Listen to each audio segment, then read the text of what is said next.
Boa noite, povo de Deus! Eita, que maravilha! Tá todo mundo animado, né? Desliga o microfone do pastor que ele tá... Vai ficar saindo aqui.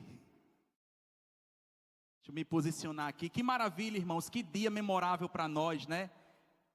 Manhã maravilhosa, muito abençoada, muitas vidas confirmando a sua fé através do batismo nas águas em nome de Jesus. Estamos muito felizes com a sua presença aqui nessa noite.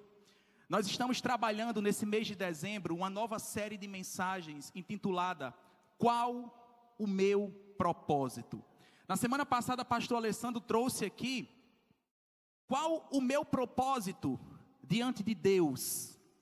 E ele mostrou para a gente que eu sirvo a Deus quando eu sirvo também as pessoas. Diga, pastor Gilberto, crianças de 4 até 4 anos lá em cima, crianças de até 4 anos lá em cima, tá bom, papai e mamãe? Então, semana passada começamos com o meu propósito diante de Deus. Eu sirvo a Deus quando eu sirvo as pessoas. E hoje nós vamos continuar com essa série, qual o meu propósito? E a temática de hoje é, qual o propósito da fé cristã? Eu convido você a abrir sua Bíblia na primeira carta de Pedro, capítulo 2, versículo 1. Primeira carta de Pedro, capítulo 2, versículo 1.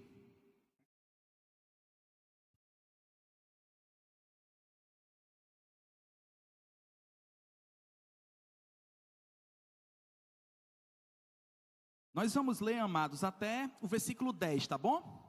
Acompanhe comigo a leitura, você que trouxe sua Bíblia, quem não trouxe pode acompanhar aí no telão. Diz assim: despojando-vos, portanto, de toda maldade e dolo, de hipocrisias e invejas, e de toda sorte de maledicências, desejai ardentemente, como crianças recém-nascidas, o genuíno leite espiritual, para que por ele vos seja dado crescimento para a salvação, se é que já tendes experiência de que o Senhor é bondoso, chegando-vos para ele, a pedra que vive, rejeitada sim pelos homens, mas para com Deus eleita e preciosa. Também vós mesmos, como pedras que vivem, sois edificados casa espiritual para ser de sacerdócio santo, a fim de oferecer de sacrifícios espirituais agradáveis a Deus por intermédio de Jesus Cristo. Pois isso está na Escritura: eis que ponho em Sião uma pedra angular, eleita e preciosa, e quem nela crê não será de modo algum envergonhado. Para vós outros, portanto, os que credes, é a preciosidade, mas para os descrentes, a pedra que os construtores rejeitaram, essa veio a ser a principal pedra angular. E pedra de tropeço e rocha de ofensa, são estes os que tropeçam na palavra, sendo desobedientes, para o que também foram postos. Vós, porém, sois raça eleita, sacerdócio real, nação santa, povo de propriedade exclusiva de Deus, a fim de proclamardes as virtudes daquele que vos chamou das trevas para a sua maravilhosa luz. E versículo 10, vós sim, que antes não eram povo de Deus, mas agora vocês são povo de Deus.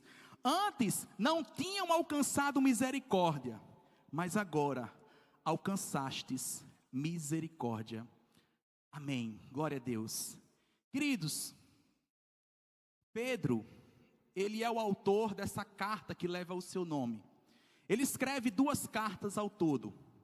E em ambas as cartas, logo no capítulo 1, tanto nessa 1 Pedro 1:1, como 2 Pedro 1:1, ele se identifica como Simão Pedro, apóstolo de Cristo, servo do Senhor, para dizer que é ele, o próprio Pedro, um dos 12, que está escrevendo essa carta.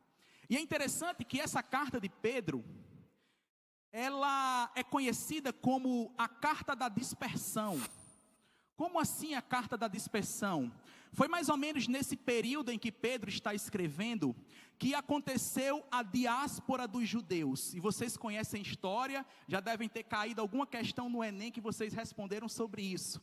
Por volta do ano 70 depois de Cristo, se cumpriu aquela profecia, quando Jesus vinha passando com os apóstolos, e Pedro, que escreve a carta, é um dos que dizem: Senhor, olha ali a beleza daquele templo. Aí Jesus diz: em verdade te digo, que não ficará pedra sobre pedra. Por volta do ano 70 depois de Cristo, essa profecia se cumpre. O general Titus Flávio se levanta, general do Império Romano, e ele, com a força do seu exército, ele começa a impetrar uma perseguição contra os judeus. E dessa perseguição contra os judeus, Titus Flávio manda destruir o templo de Jerusalém. Além da destruição do templo de Jerusalém, Titus Flávio prendeu, os historiadores chegam ali a números aproximados entre 97 mil a 100 mil judeus que foram presos nessa época. Qual o crime? Simplesmente porque eles eram judeus. Os outros, para não serem presos e não serem punidos, eles fogem de Jerusalém, eles fogem de Israel, e eles vão para vários outros países. Esse episódio é conhecido como a diáspora do povo judeu. Depois desse episódio, nunca mais foi possível juntar as 12 tribos de Israel. Ninguém sabe mais quem é da tribo de quem. Misturou-se tudo. E esses judeus que fugiram da perseguição do Império Romano, ali por volta do ano 70, que é o mesmo ano em que essa carta está sendo escrita, por isso que é conhecida como a carta da dispersão, porque Pedro diz: eu estou escrevendo para os crentes da dispersão, os crentes da diáspora. Esses judeus que não foram presos e conseguiram fugir, eles vão para países como, por exemplo, a Grécia. E a gente tem algumas igrejas famosas na Grécia. Outro grupo de judeus vão para um país chamado Síria. Outros vão para a Pérsia. Outros vão para regiões ali próximas ao mar Mediterrâneo. E outros vão para a antiga Babilônia. E aí o que é que acontece? Gente, no plano perfeito de Deus, nada é por acaso. Crente não vive de acasos, e hoje a gente vai falar sobre isso. O propósito da fé cristã é você não viver de acasos. Tudo tem um plano de Deus por trás. Porque por trás dessa perseguição, enquanto Titus Flávio achava que estava destruindo o povo judeu, o povo estava se tornando mais forte. Porque agora esses países vizinhos a Israel começaram a ouvir o nome de uma pessoa chamada Jesus Cristo, porque alguns desses judeus que fugiram haviam se convertido a Jesus. Esses são chamados judeus messiânicos. É claro que alguns judeus tradicionais ortodoxos permaneceram na doutrina, continuaram não crendo que Jesus Cristo é o Senhor e Salvador, que Jesus Cristo é o próprio Messias, como acontece até hoje. Se você for para Israel, quase 100% da população judaica não crê em Jesus Cristo como Messias, certo? Mas aquele grupo que creu em Jesus Cristo, aquele grupo que permaneceu na doutrina dos apóstolos, chega nesses outros países, que são chamados de países gentios, que você vê muito na Bíblia, porque um povo gentil não é que é uma pessoa agradável, não é como a gente fala aqui na língua portuguesa. Gentil é um povo que não faz parte do sangue judeu. Então esses povos gentios, eles começaram a ver um povo diferente, que crer num Deus diferente. Ora, imagina, a Grécia, que era um país politeísta. Aliás, há escritores gregos que dizem que na Grécia haviam mais deuses do que pessoas. Um país politeísta como a Grécia agora começa a receber um grupo de pessoas que estão vindo de Israel, fugindo de um império, e essas pessoas estão pregando um único Deus. E sabe o que é que acontece? Os gregos começam a se converter. Igrejas começam a ser fundadas. Chega na Síria um grupo de judeus pregando Jesus Cristo como único e suficiente Salvador. E sabe o que acontece? Os sírios também começam a se converter. Chega lá próximo do Mediterrâneo um grupo de judeus que agora são crentes em Jesus Cristo, pregando o nome de Jesus Cristo. E sabe o que acontece? Os povos do Mediterrâneo começam a se converter, e na Pérsia da mesma forma. E o cristianismo foi crescendo no mundo inteiro.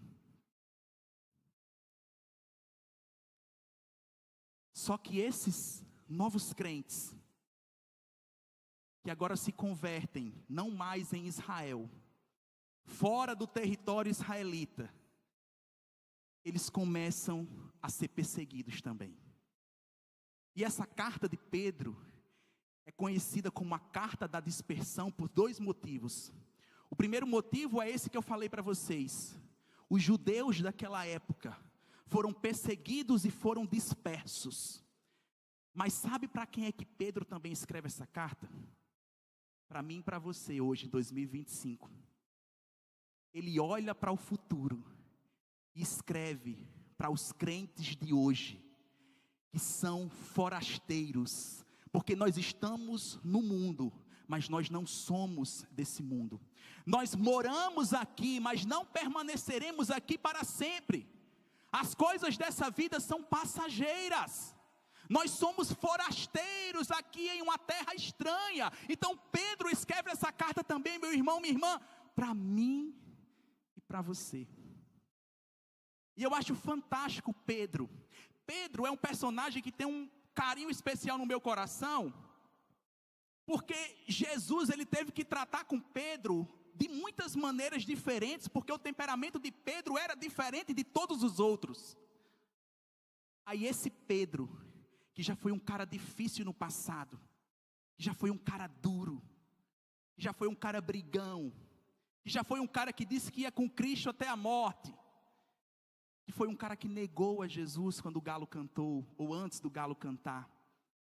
Pedro agora escreve para mim e para você, igreja do século 21, 2025, e ele começa dizendo: despojai-vos. O que é despojar? É a mesma coisa de você chegar em casa hoje, você entra no seu quarto, você tira sua roupa, você está se despojando. Pedro está dizendo: despojai-vos, tirem essa roupa suja, tirem isso que não serve mais. Aí ele fala: despojai-vos de toda a maldade. É interessante, irmãos, porque a maldade, ela está presente dentro de cada um de nós. E a gente comete um mal, muitas vezes, sem perceber que estamos cometendo.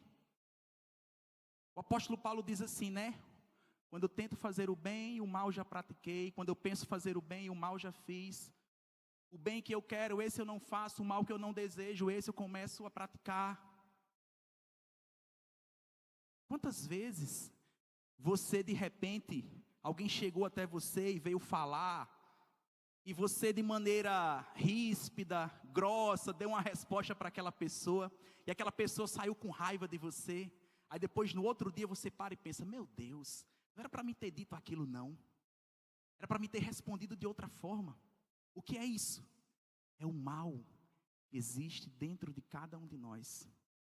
Esse mesmo Pedro, ele também diz assim, ó: tirem de dentro de vocês todo dolo. E o que é o dolo? É uma linguagem jurídica, né? Crime culposo, crime doloso. O que é o dolo? É quando você faz intencionalmente. Sabe aquele comentário que você faz intencionalmente para machucar uma pessoa? Pedro está mandando você tirar essa roupa, porque não faz mais parte da característica do crente. Sabe aquela situação que você arruma intencionalmente para prejudicar alguém? Isso é dolo, isso é pecado. Aí ele continua dizendo: hipocrisia, que vocês já sabem o que é, invejas e toda sorte de maledicência. Você sabe o que é maledicência na Bíblia? Maledicência é aquilo que a gente faz nos grupos de WhatsApp, fofocar da vida alheia. Quem nunca, né? Fulano, eu tenho um negócio para lhe contar, mas não diga a ninguém não, porque a pessoa me confiou. Sabe o que é isso? Maledicência. Irmãos, e vamos ser honestos, quantos problemas a gente arruma simplesmente porque a gente foi abrir a boca quando não era para ter aberto? Porque a gente foi fazer um comentário que a gente não deveria ter feito. Quando a gente foi falar com uma pessoa que a gente não deveria ter falado, era melhor ter ficado calado. Olha o que é que Pedro está dizendo: tire essa roupa.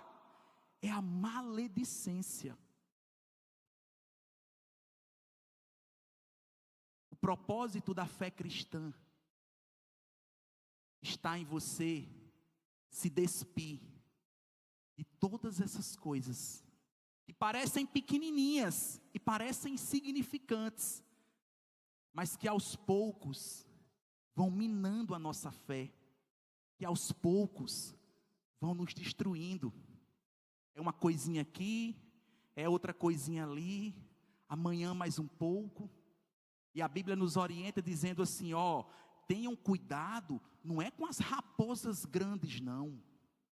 Tenham cuidado com as raposinhas. São essas pequenininhas que ferem, que machucam. O propósito da fé cristã está em viver fazendo a vontade de Deus. Como ele diz no versículo 2, ele diz, desejai ardentemente como crianças recém-nascidas o genuíno leite espiritual. É como um bebê recém-nascido que precisa mamar. Você e eu, como crentes, precisamos desejar ardentemente o leite espiritual, que é a palavra de Deus, que é a santificação, que é o fortalecimento que vem pelo Espírito Santo. Eu sei que no mundo de hoje, a gente vive num mundo muito pragmático, muito materialista, e que todos nós, crentes e não crentes, ricos e pobres, leigos e doutores, carregam dentro de si aquele anseio de significado. Quem nunca se perguntou assim, por exemplo, por que eu estou aqui? Você já fez essa pergunta para Deus? Por que eu estou aqui? Por que eu fui criado? Qual o meu propósito?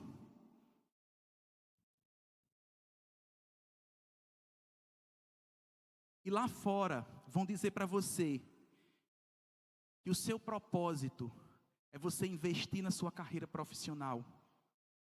Lá fora vão dizer para você que o seu propósito é você investir em um bom relacionamento. Lá fora vão dizer para você que o seu propósito é ganhar cada vez mais dinheiro e se tornar o rei da cidade. Só que o propósito da vida do crente não pode se apegar a essas coisas. Vocês conhecem a história do Clube dos 99? Havia um rei. E esse rei estava bem de vida. O seu reino estava tranquilo, não tinha nenhuma guerra aparente. Predominava a paz, ele já tinha conquistado tudo o que ele queria. Estava ali somente usufruindo das coisas que ele havia conquistado ao longo de sua vida. Porém, esse rei, mesmo com tudo isso, ele era um homem frustrado. E esse rei frustrado, ele tinha um costume. Todos os dias, quando ele acordava, ele ia para a sacada do seu quarto. E ele ficava a admirar o jardim do seu palácio. E aquele jardim era tão bem cuidado, que parecia o jardim do Éden. E ele começou a perceber que o seu jardineiro, um homem simples, era mais feliz do que ele. O jardineiro não faltava um dia de trabalho. chegava cantando, passava o dia sorrindo, era agradável com as pessoas. E o rei começou a se perguntar: como pode? Eu sou o rei, estou aqui enclausurado, e esse homem tão simples trabalha para mim, é muito mais feliz do que eu. Como pode isso? Qual o meu propósito? E aí o rei decide chamar um dos seus sábios e pergunta: diga-me, por que aquele jardineiro é mais feliz do que eu? E o sábio, por ser sábio, responde: rei, essa pergunta é muito simples. Aquele homem é mais feliz do que o Senhor, porque ele não faz parte do clube dos 99. O rei disse: o clube dos 99? Aí o sábio disse: sim, o clube dos 99. Aí o rei disse: o que é esse clube dos 99? Aí o sábio disse: o rei me autoriza pegar 99 moedas de ouro, colocar dentro de uma bolsa, dentro de uma sacola. O rei vai escrever uma carta endereçada para ele, e eu vou pedir para um dos seus homens colocar essa bolsa com as 99 moedas na casa dele. E o rei autorizou que assim fosse feito. Juntaram-se as 99 moedas de ouro, sem o jardineiro imaginar. O rei escreveu uma carta de próprio punho e carimbou com seu anel de sinete. E um dos oficiais do rei foi lá e colocou na porta da casa do jardineiro as 99 moedas de ouro e a carta assinada pelo rei. No outro dia, muito cedo, quando o jardineiro se acordou, que abriu a porta, opa! Uma bolsa de dinheiro. Ele pegou a bolsa rapidamente, jogou em cima da mesa e começou a contar as moedas. 1, 2, 3, 4, 5, 6, 7, 8, 9, 91, 92, 93, 94, 95, 96, 97, 98, 99. Eita, 99 moedas, está faltando uma. Ele contou de novo, porque na cabeça dele não concebia a ideia de existir apenas 99 moedas naquele saco. Para ele tinham que existir 100 moedas. Se foi o rei que colocou lá, deveriam existir 100 moedas. E se ele não desse conta das 100 moedas, o rei tiraria sua vida.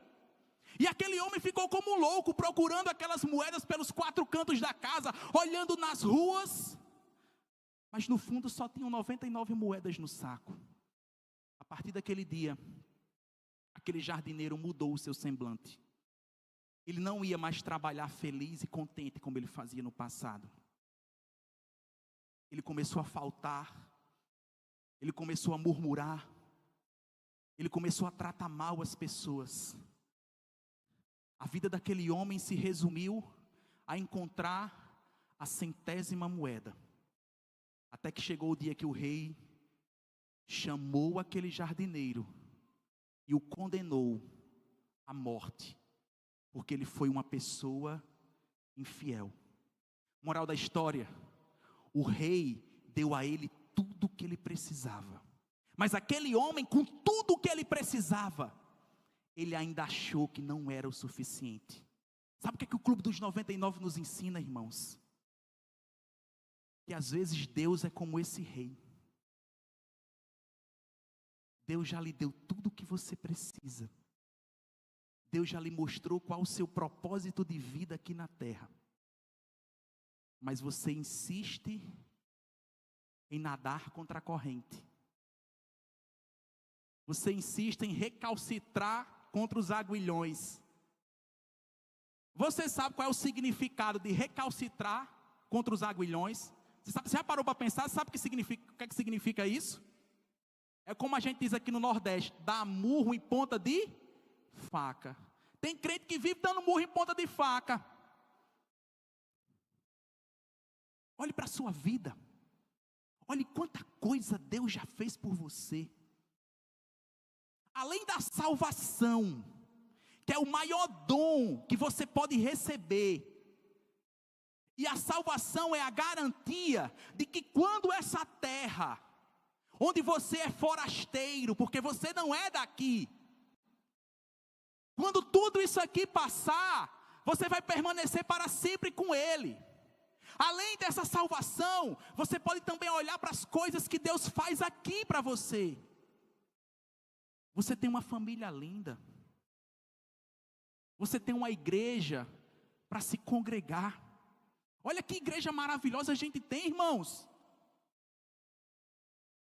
Um dia desse veio um rapaz aqui de São Paulo, e eu escutei ele falando aqui, ele disse: rapaz, como é que pode uma igreja com essa estrutura numa cidade dessa? Isso aqui é a igreja de capital.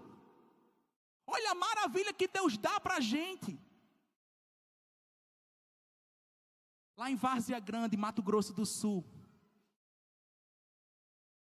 tem uma senhora, que ela é dona de um bar, ou era dona de um bar. Fazia 38 anos que ela tinha esse bar, era o sustento da família dela. E aí a igreja, pequenininha naquela cidade de Várzea Grande, decidiu sair das quatro paredes. Não se contentou mais em vir apenas para o culto nos domingos. Foi ser igreja lá fora. E eles pararam de frente ao bar, e nesse bar estava tendo um forró nesse dia. E os irmãos daquela igreja disseram assim: vamos lá e vamos evangelizar esse povo. Parece coisa de doido, né? Como é que você entra num bar que está tendo um forró, com um monte de bebo, gente dançando, você vai ser hostilizado. Mas aquele grupo de irmãos entrou naquele bar naquele dia. Evangelizou todo mundo. Ninguém se converteu.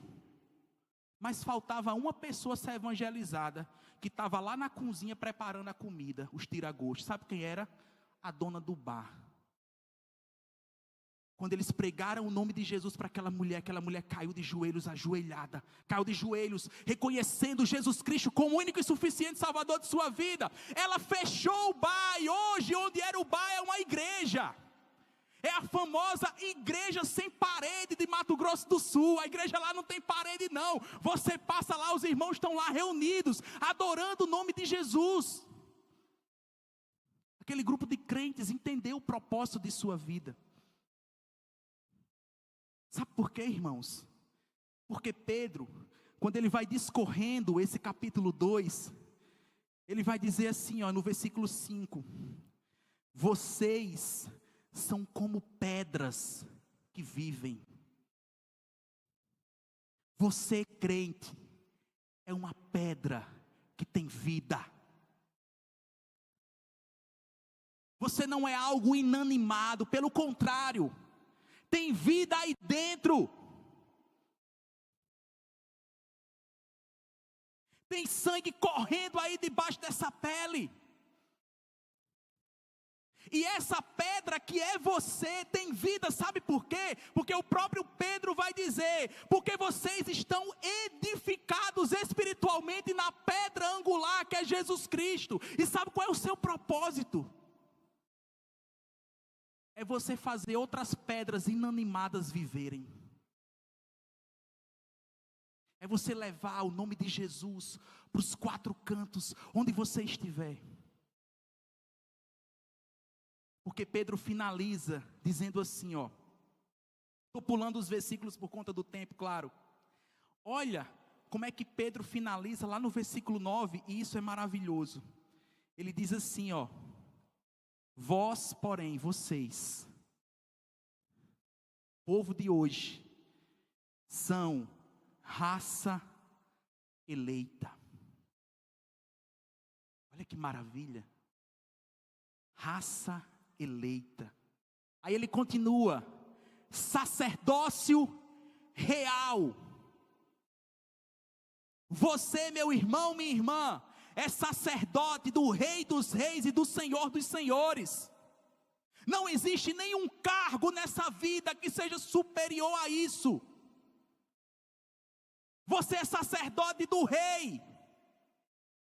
Você é uma pedra que vive. Aí ele continua dizendo: vocês são povo de propriedade exclusiva de Deus. Isso é maravilhoso. Você é uma propriedade exclusiva de Deus. E significa que nada, nem ninguém pode apagar isso. Eu acho fantástico como Pedro, ele dialoga com Paulo. Porque Paulo vai dizer assim: eu estou bem certo de que nem a morte, nem a vida, nem anjos, nem principados, nem as coisas do presente, nem as coisas do futuro, nem altura, nem profundidade poderão nos separar do amor de Deus que está em Cristo Jesus. E Pedro agora está confirmando, dizendo: porque vocês são propriedade dele. Nada nem ninguém, o diabo não pode tirar, o pecado não pode tirar, a fraqueza espiritual não pode tirar você das mãos de Deus. O seu propósito é continuar fazendo o que você faz, servindo a Ele, sendo pedra viva, levando vida aos sepulcros, anunciando a Jesus Cristo onde você estiver.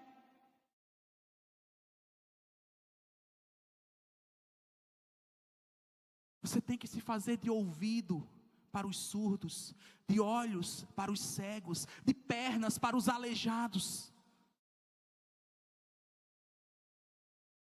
Esse Pedro, irmãos, que tanto deu murro em ponta de faca no ministério de Jesus, ele entendeu a mensagem. Ele percebeu.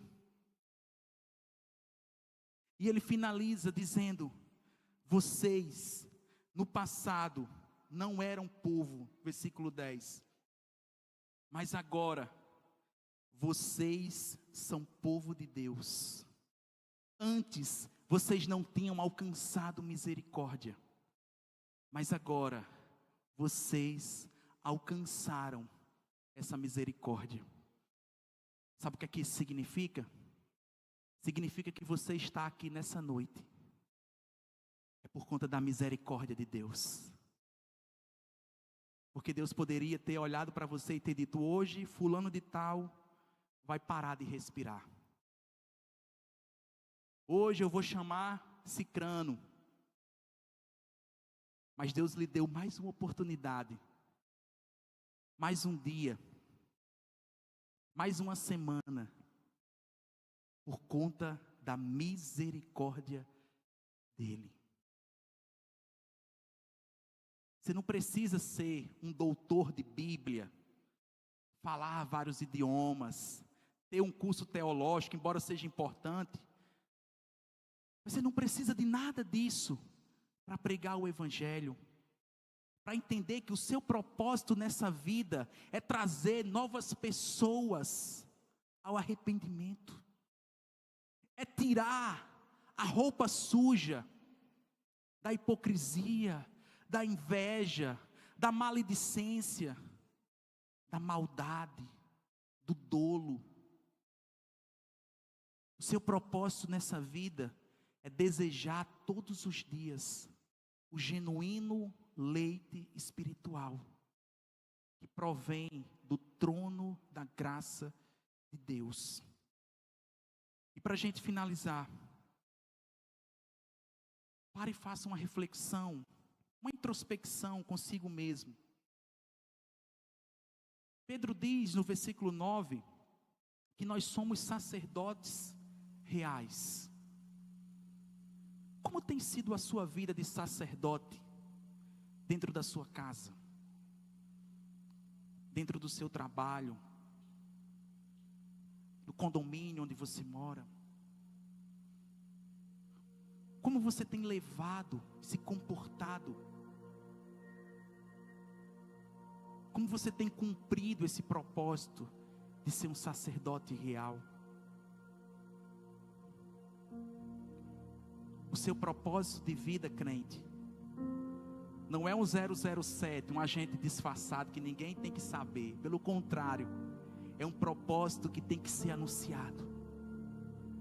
O batismo que aconteceu aqui hoje de manhã e que acontece há 2000 anos, o batismo não leva ninguém à salvação, não é o batismo que salva, mas o batismo é apenas uma anunciação, assim como você, como seu propósito. A sua vida tem que ser uma anunciação do Evangelho. As pessoas devem olhar para nós e dizer: eu quero ser como fulano, eu quero ser como ele, eu quero ser como ela.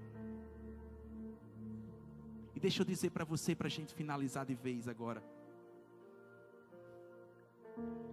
Talvez o seu colega de trabalho que não é crente, aquele seu parente que não é crente, pode até zombar de você assim, pode até desdenhar de você quando diz assim, aquele besta vai para a igreja todo domingo, pode dizer o que quiser de você, mas no fundo, ele ou ela queria ser como você, porque você tem o Espírito Santo de Deus pulsando dentro desse peito aí. Você não é uma pedra morta, você é uma pedra viva. Não deixe jamais ninguém apagar o seu propósito. Não deixe jamais alguém tirar o brilho que Deus colocou nos seus olhos. Não deixe jamais alguém calar a sua boca. Anuncia Jesus Cristo, anuncia Jesus Cristo. Mesmo sendo perseguido, mesmo sendo caluniado, anuncia Jesus Cristo. Sabe por quê? Porque era um domingo como esse, de manhã. Na sexta-feira ele tinha morrido. Os discípulos ficaram loucos. Eu imagino a dor de Maria, aquela mãe, aquela jovem mãe, perdeu seu filho assim. Todas aquelas pessoas que haviam sido curadas por ele. Ele ressuscitou mortos. Ele curou enfermos, ele libertou endemoniados. Ele curou paralíticos. Ele curou até pessoas com problemas psicológicos, que até hoje é um desafio. Mas naquela sexta-feira, quando ele foi morto, todas aquelas pessoas esqueceram o propósito da vida delas.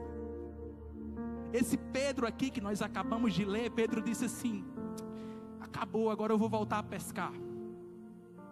E os outros apóstolos disseram: a gente vai com você também pescar. Talvez Maria não tenha dormido da sexta para o sábado, nem do sábado para o domingo. A jovem Madalena, Marta, Lázaro, aquela multidão esqueceu o seu propósito. Passou a sexta-feira, uma sexta-feira de trevas. Chega o sábado do silêncio. Ninguém ousava dizer uma palavra. Eu fico imaginando, talvez, que eles olhavam uns para os outros, mas não conseguiam falar. Mas algumas mulheres, num domingo bem cedo, elas decidiram ir até o túmulo onde havia sido enterrado Jesus. E por que elas vão logo cedo? Porque Jesus, ele morreu na sexta-feira, às 3 horas da tarde, é o momento em que ele entrega o Espírito, quando ele diz tetelestai, está consumado, 3 horas da tarde. O sepultamento na tradição judaica só poderia acontecer até às 5 horas da tarde. Então eles só tiveram 2 horas para conseguir um túmulo, tirar Jesus, fazer lá os procedimentos legísticos. Levam Jesus para o túmulo e não tiveram tempo de decorar nada, simplesmente depositaram o corpo lá. E no sábado elas não poderiam ir para lá, porque era proibido na tradição. Ele não teve nem sequer um enterro digno. Aí talvez no domingo de manhã elas vão logo que o dia está nascendo, porque elas pensaram: vamos pelo menos preparar, vamos organizar lá alguma coisa. Porque quando a gente lê o texto, a gente percebe que elas não foram na intenção de encontrar ele vivo. Elas foram mesmo tristes. Elas foram na intenção de organizar ali o que elas não tinham conseguido fazer na sexta. Mas quando elas vão se aproximando, a pedra do túmulo estava afastada. Violaram o corpo de Jesus, isso é crime.